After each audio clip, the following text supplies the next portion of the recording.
First and foremost, we got to give all praises, all honor, and all glory to the Most High God, Yahweh, Bahashem, Hamashiach, Yahweh Shah. So right now, it ain't that many people to so we're going to be prophesying to the wind a little bit, mainly to the viewers on the channel. So we're going to talk about death a little bit, right? Because when somebody die, it's not the end, Con. It's not the end. What's up, bro? You got a minute? You know, you got that chicken from the stove. It's going to be, you know, he's going to go eat that. He ain't got time to listen to the words. Hey, so let's start out with Sirach chapter 38. All right, a powerful scripture in Sirach chapter 38. Let's go to that real quick.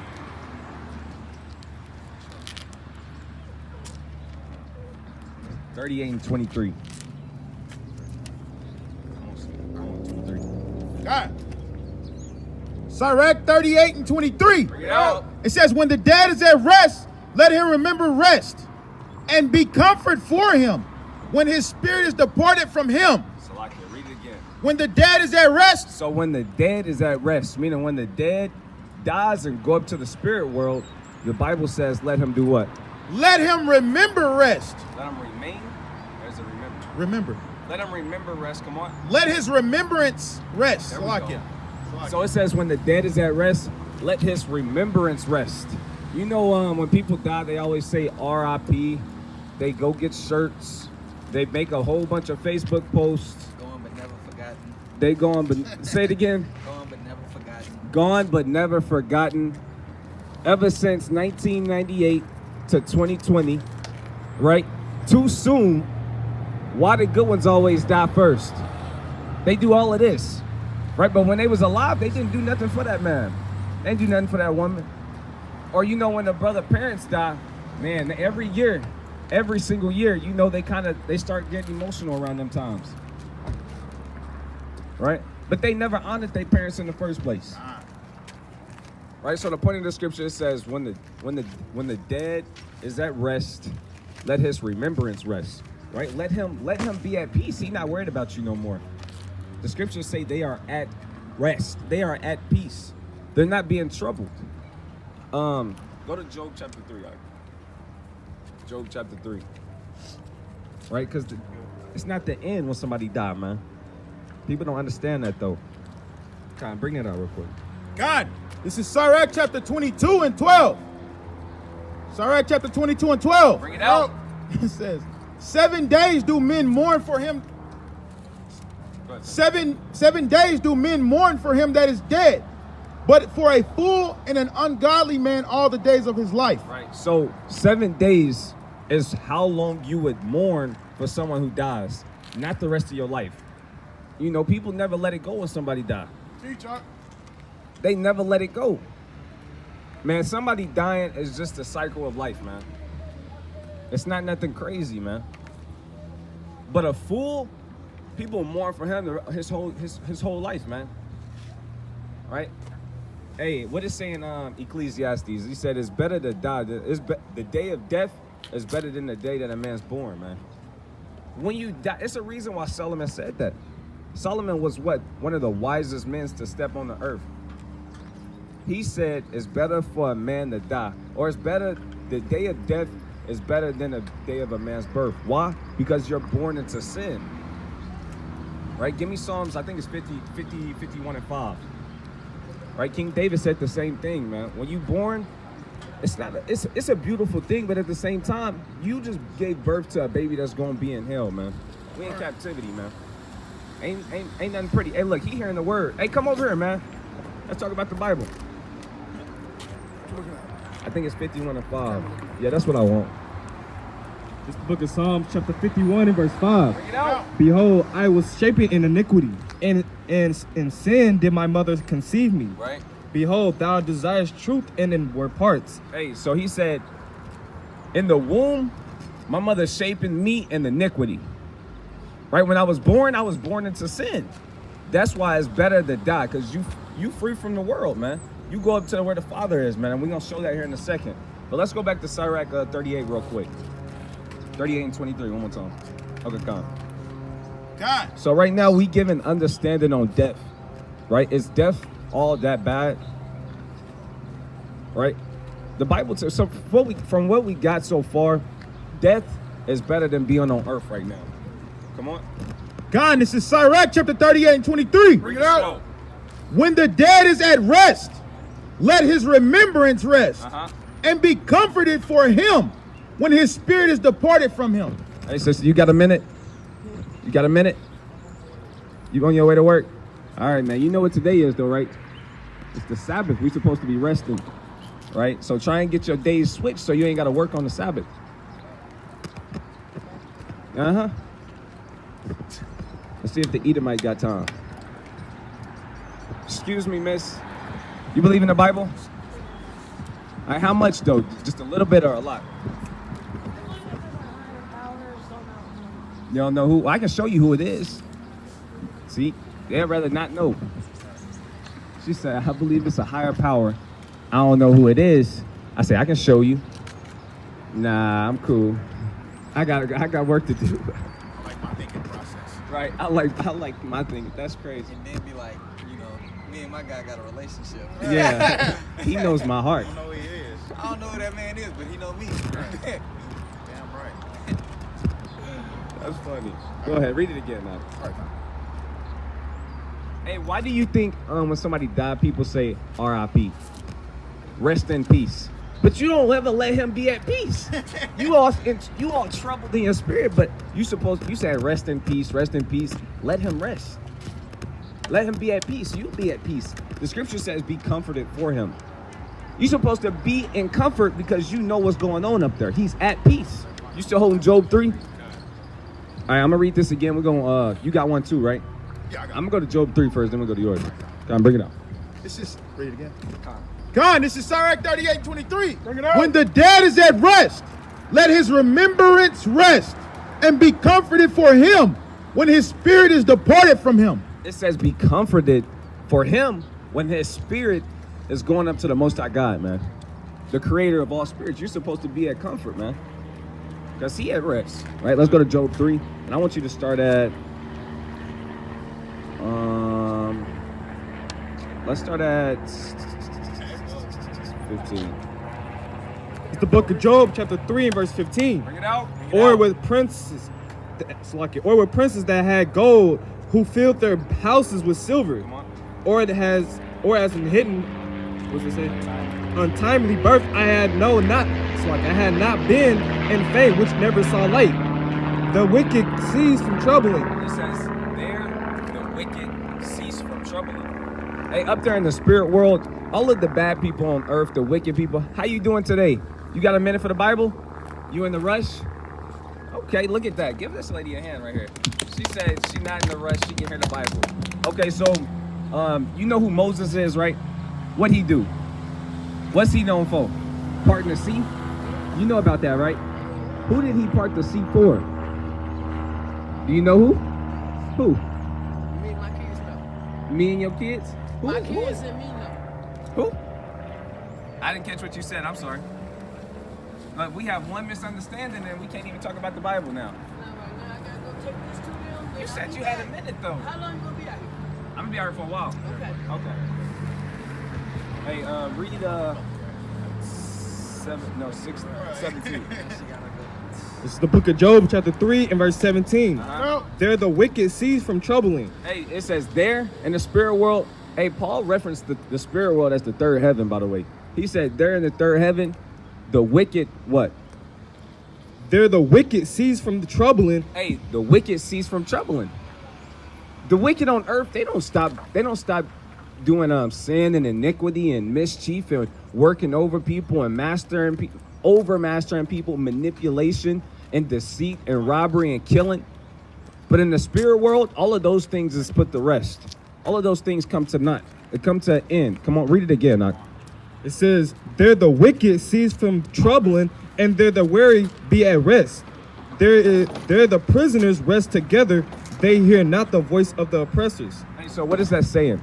It's saying in the spirit world, there's not no more oppression, right? The weary, the Israelites who always got a yoke of bondage on their neck in the third heaven, that's no more. That's why we say rest in peace. Rest in peace. That's a real thing. Where do you think that terminology comes from? Shalom, King. Hey, so right now we talking about death, what that looks like in the spirit world. You know, what does that mean for us? Death. What does that mean for us, right? Hold on, there's more on this. Right? Did everybody catch what I was saying? When we die, we go up to the spirit world, Con? And what happens to the wicked man up there? What do they do in the spirit world, if y'all was listening? What do they do up there? Con, go ahead. They rest. The wicked cease from troubling the righteous men and women that was on the earth. The men and women and children that was in bondage on earth, what happens to them when they're in the spirit world? They rest, and they not under that heavy yoke of bondage no more. That's why you hear the term rest in peace. That all comes from the Bible. Con? Let's finish this up. Con, verse 19. The small and great are there. Hey, the small and the great are up there. Come on. And the servant is free. And the servants are free from that bondage. Come on. From his master. Wherefore is life given to him that is a misery, and life unto the inhabitor in soul. Con. That's all I want on that. And you had the Sirach 42. I want the one in Revelation. I think it's 6 and 9. Yes. And Genesis, Cain and Abel. Hey, give me the Cain and Abel where you said, why do your blood cry above from the ground? Chapter 4, actually, not 3. Go ahead, Doc. 6 and I want you to get the Sirach one. I like that. Oh, okay. 42, right? 41. God, this is Sirach chapter 41 and 2. Bring it out. Say it again.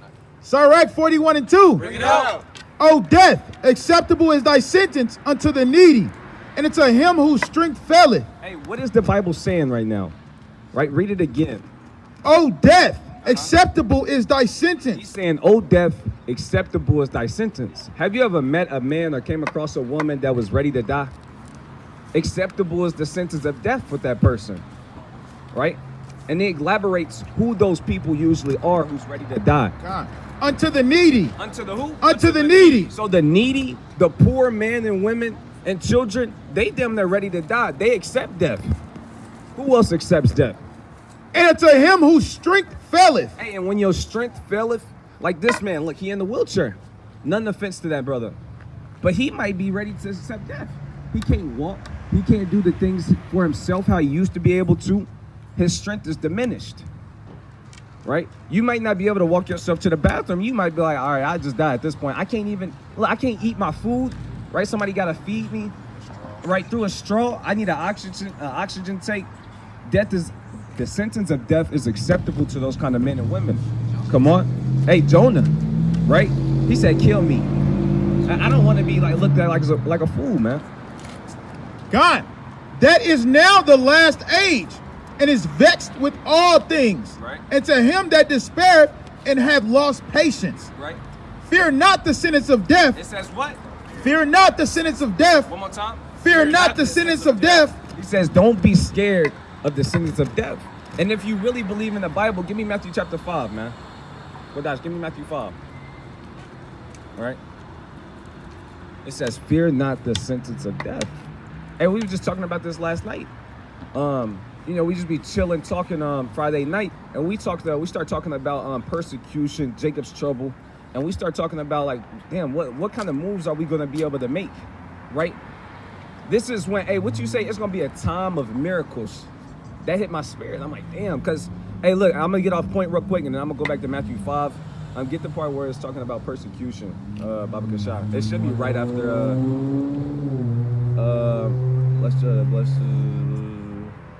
right there. I want you to start there. Hey, but we was talking about Jacob's trouble, Con.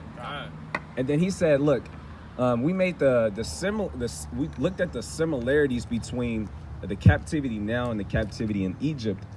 And when they was in captivity the whole 400 years, there's no accounts of the Most High doing great miracles, right? They was in captivity. Taskmasters was over them. It was bondage, rigorous bondage. That's how it is now. We didn't see the miracles of the Most High firsthand. Nobody came and dropped a stick and it turned into a snake, and then he picked it up and it turned into a staff again. But when the Most High begins to make his second appearance, then it's going to be the time of miracles. Then he said he's going to plead with you face to face in the wilderness. That's when we're going to see all of the wonderful acts of the Most High God again. Right? Why? Because the Most High wants to show his power and lead us out of captivity like he did in Egypt, Con. That's what's going to happen. And he does that by literally showing his power, man.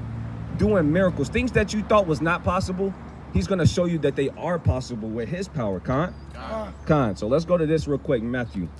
It's the book of Matthew, chapter 5 and verse 11. Bring it out. Blessed are ye when men shall revile you. He said it's a blessing when men revile you, when they take advantage of you because you weak. And the book of Micah, chapter 7, verse 8, to be more specific, he said, when I fall, don't laugh and don't get happy because the Most High going to lift us back up. And that always happened to us. Come on. And persecute you, and shall say all manner of evil against you falsely. Right. For my sake. God. Continue. God, I want the part where it ends with the prophets. Where would you at? God, read 12. Verse 12. Rejoice and be exceeding glad, for What? great. Rejoice and be exceeding glad, for great is your reward in heaven. For so persecute they the prophets which was before you. Hey, so they prosecuted the prophets that was before us.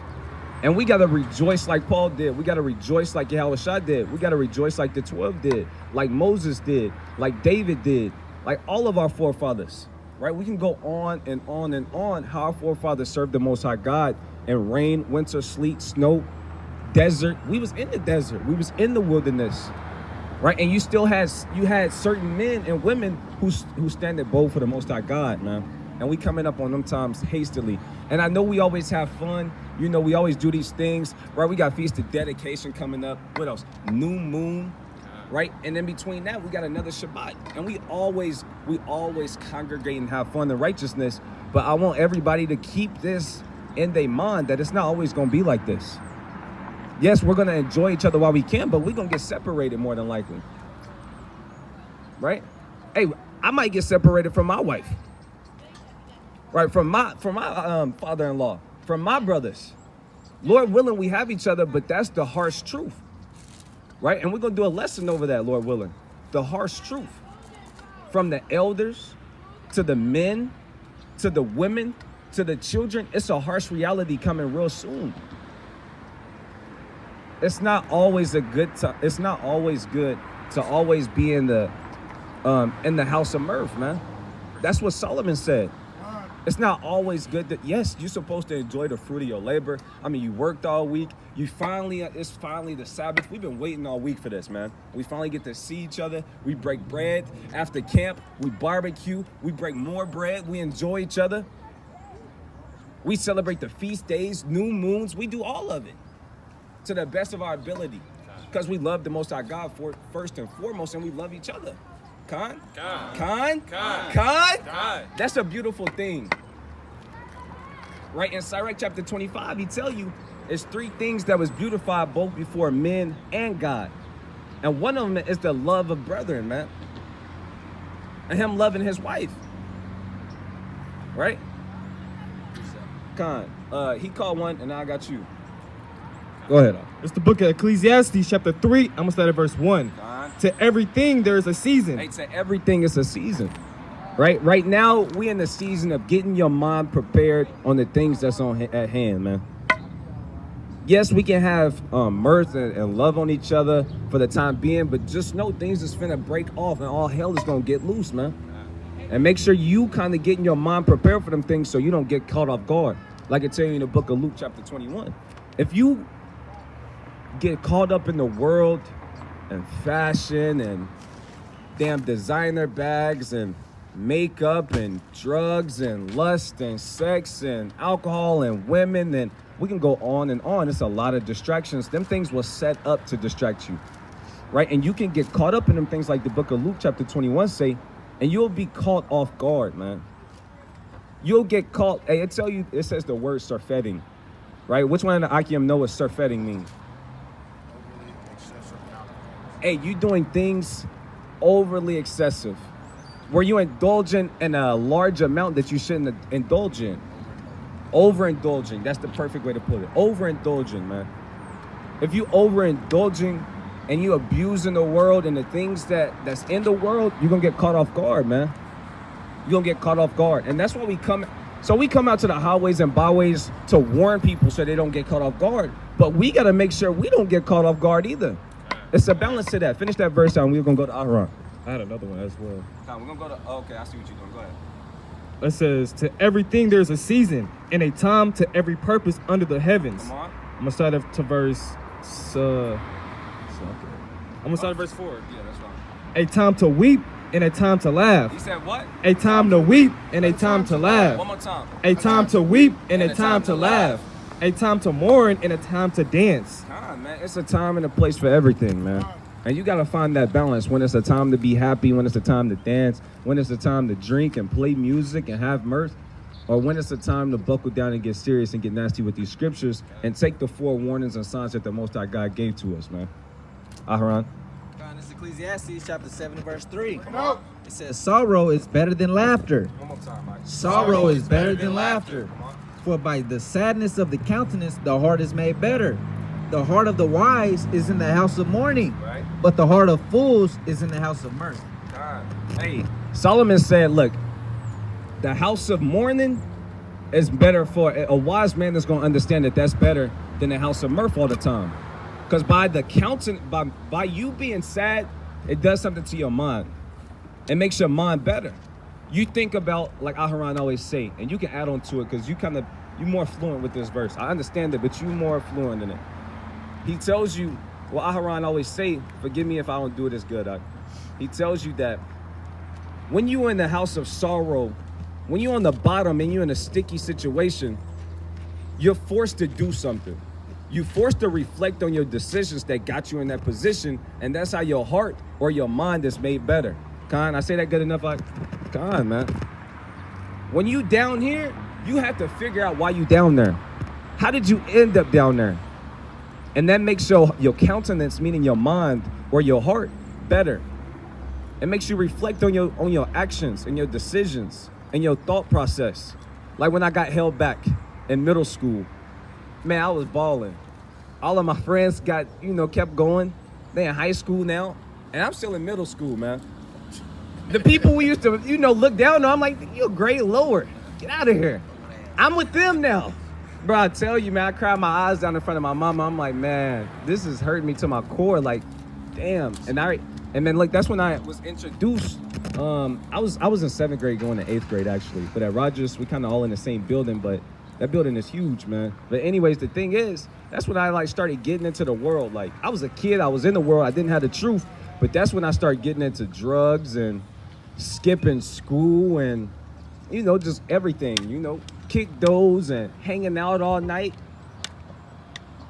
Man, but that did something to my mind, to stay on point. It did something to my mind, and it made me reflect on my actions and my decisions and how I was spending my time. And next thing you know, man, I start getting all A's. Yeah. It made me do something. It made me get on honor roll. I promise you it did that. Hey, so you was at Ecclesiastes. He just grabbed that. Back again. Yeah. Right, I definitely didn't want to do that. Nigga, dumb as hell. You'll get ragged on for being dumb, man. I gotta be the oldest nigga. Con. It makes you Come here to Bible, man. People always do that. really. It makes you consider. And people don't actually know what the word consider means. This is consider. It says think carefully about something, typically before making a decision. And that's what happens. You think about what happened in that particular moment, just like my brother did, and he considered and was like, damn, now I'm finna go into this year and I ain't finna fuck up. I know what's going on in school. Right. I know what's going on in the world. I know this shit wicked, so I ain't finna fuck with it. Right. That's that. Right. Hey, and most of the time, we go to school and don't learn shit. It's not hard. The material usually ain't hard to do. It's bull. Right? Even though they want you to add letters to numbers, it's kind of weird. You got Pythagorean theorem, and they start a squared plus b squared equal. Why we need to add letters and numbers? That's when I kind of clocked out. I'm like, what the hell? When am I going to use this? They showing you everything that you never going to need. Hey, what they breaking down the nucleus and the atom, and why do I need to know all of this? Why do I need to understand? And we drawing pictures, and you got 6 neutrons, 6 protons, 6 electrons, and reality. They won't never tell you how to save money. They won't tell you how to invest. They won't tell you how to do none of that. But guess what? Hey, a nucleus? You gonna learn about this. Yes, brain cell. man. You gonna learn about that. God, what's up, Mike? But That's how they say that. The 6 neutron, electron, Yeah, everything the has 666, it all got 666, and that's demonic if y'all really think about it. Right, they trying to push that, man. They trying to get your mind all ready for all of that stuff, man. But they don't teach you. They don't show you how to go get a money order and pay rent. They don't show you how to do nothing. They don't show you how to fix this get under the sink and fix your plumbing. They don't show you how to fix a toilet. They don't show you nothing that you're really gonna need. They took cooking out of school. Right? They took They took driver's ed. They taking it out of some schools they do have it. Like Nathan Hale, they have culinary programs, but every school they don't. For the most part, they don't have the driving ed. They don't have none of that, man. We used to have auto shop. All of that. You could be an electrician. Yeah, man. How to, like you said, fix on sinks and shit. Right. Working on wood. Yeah, Bro, wood. carpentry. Yeah, carpentry. That's They crazy. took all of it out. Right. They want you to be Right, they want you to definitely be effeminate, and they not what you said this one day. They not building you. They not teaching you stuff so you can be successful and independent in America. They building you up so you can be a servant. So you can so you can fit in the system that they building up. They building you up to be dependent on them. To be dependent instead of independent. Slocky. Dependent. That's what they raising you to be. Man, that's crazy. You look at them like you they God. Yeah. And they your God. Man, they want you to be effeminate. Hey, they pushing up. One thing they do push in them schools is sex ed, right? And they got the little girls putting on condoms on rods and all of that stuff, man. Hey, that wasn't a thing back then. Your mama told you, like, this is probably how it go. Or your daddy, look, give you to a man. They didn't have you practicing on, dildos and all of that stuff. And, it's crazy out there. Bro. They getting all the young women mind ready for that. They pushing that. It's normal to have a baby in junior high. Yeah, it is. You got the eighth grader got a baby bump. And she's still a baby. Our baby got a baby bump. Man, for real. That's how it's going. They actually pushing like no gender type stuff now. Like now it's like You can't call you it. say they instead of he or she. Well, they got it to where Wow. you could pick You at know what I'm like talking about? 8 Yeah, to 10 yeah. years old. You could pick what gender you want to be now. Wow. You pick as a baby. You ain't That's no gender no more. crazy. Call them they if they don't want to be recognized by that. Crazy. Call them a they. That's what I'm saying. They, I'm like, bro, right there. yeah. Clearly a bro. Yeah. Dude, right here said something. Right. And you got the flaming fags. He walking around school in heels. Bro, we had that. We had Edomites walking around in high heels all day. Bro, with pink and purple hair. Yeah. And they had a heel zone where the little, how they got the string and you tie it all the way up your It was crazy at Nathan Hill, man. Niggas was being whoever they wanted to be. That's exactly what America pushes, man. They pushing that. Yeah, Right. they pushing that a lot in Every on commercials now too. Because me and my wife would sit down, we watch Hulu. Right. And then the commercial come on, and I'm seeing this Jake, because it's always Jake. They pushing Jake to do it. It's always gonna be a black dude. Right. Or a Mexican. So Jake's sitting there putting on red lipstick, this nigga got on hoops, going to meet another dude. And then another commercial. It's two Jakes again. They walk off into the family house, and he all nervous because he gay. And he, nigga sitting there nervous and like, chilling. And then dude, the man of the house walk up and be like, we ain't forgot about you. He said, we ain't forgot about you. Gave him a gift with the picture of two of them on there. wow. I'm like, this is fucking gay. That's what was pissing me off. Bro, it was pissing me off. Then they got the commercial where you could take the pill so you can't get AIDS or some shit. Yeah, they try to hide the AIDS thing. They're gonna pull that nook out, bro. Oh, yeah. But Captain showed me something crazy, and they got a target. They got an agenda. Is this on? Slocky. Really though, it's pretty. Oh, it is on. Slocky. Hey, I'm gonna keep. My bad. You went to school, Nathan Hale. Woo! This our officer. Woo! He barely made it. Hey, I'm gonna pull this out in a second. Right. I was there. God. Hey, so, man, why they always do this? They have a car for about a week.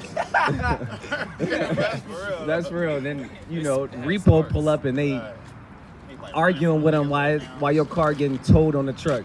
That's what usually go on. Hey, so look. Hey man, these elites, they have an agenda. They have targets, right? when you're doing anything and you're selling a particular idea or pushing something or a doctrine, you usually have a target. Like us, we out here on the highways. Our main agenda is to wake up the elect, That's right, seal the man. elect. Are we just going out of our way to go talk to the Edomites? No. We got an agenda and we got a target. It's to target the Israelites, the so-called blacks, Hispanics, and Native Americans, Con. So you got to be aware that Esau is doing things the same way, right? You got something real quick? Propaganda. Con, propaganda. This is propaganda. Information, especially of a biased or misleading nature, used to promote or publicize a particular political cause or point of view. Right. That's propaganda. They setting you up. They putting ideas in your head. They putting ideas in the children's head. And now it's getting real scary because a lot of people don't raise their kids. We got to sit on that one. A lot of people don't raise their kids. Hey, look, what raises kids nowadays is damn technology. Phones. What is those called? Tablets and iPods and all of it. They come out the womb and can work a phone better than their parents sometimes. Yeah. My mama be telling me about it. How my little brother, he teaching her stuff. Right? Mama is right here. Right. And he get to it fast no, as hell. mom. And he kind of show you, swipe up and go to the sense, and now you got it and stuff. Yeah. Hey, another thing that's raising our kids is these Tulsa public schools, man. Or these public schools in general. It raises our kids, man. And what they doing, what they pushing in these public schools, we kind of going over it. Right? These children movies. Hey, we was talking about this last night. Disney, Cartoon Network, Tom and Jerry. Hey, name a Disney Channel show real quick. Hey, Hannah Montana. Look at Hannah Montana now. She a freak. She. That's So Raven. That's So Raven. Hey, what's the dude that was with That's So Raven? SpongeBob be high. His real name. That nigga bug. What is it? His name on the show is Eddie though. Oh, Orlando Brown. Look at how they did him. He said Will Smith did him. He said that. He said Will Smith did him to get where he had to get. That's So Raven. Ain't she with an Edomite or something? Ain't she gay? She engaged with the Every sexual. Right, every sexual. Right. Hey, on Google. She married to an Edomite. Man, it's crazy out there, man. Bro, so I was watching one of the Akim on YouTube do a breakdown. I was watching one of the Akim on YouTube do a breakdown over something, and he started going on a rant about how there's so many different sexualities, and that's part of you know what I'm talking about? No, but you reminded me of something. Slocky, go ahead. Bro, it was well over 50 different sexualities. Asexual, ecosexual, transsexual, homosexual, asexual, heterosexual, bro, and the list just goes on. You got it? You got something? No, go ahead. Man, the list just goes on and on and on and on.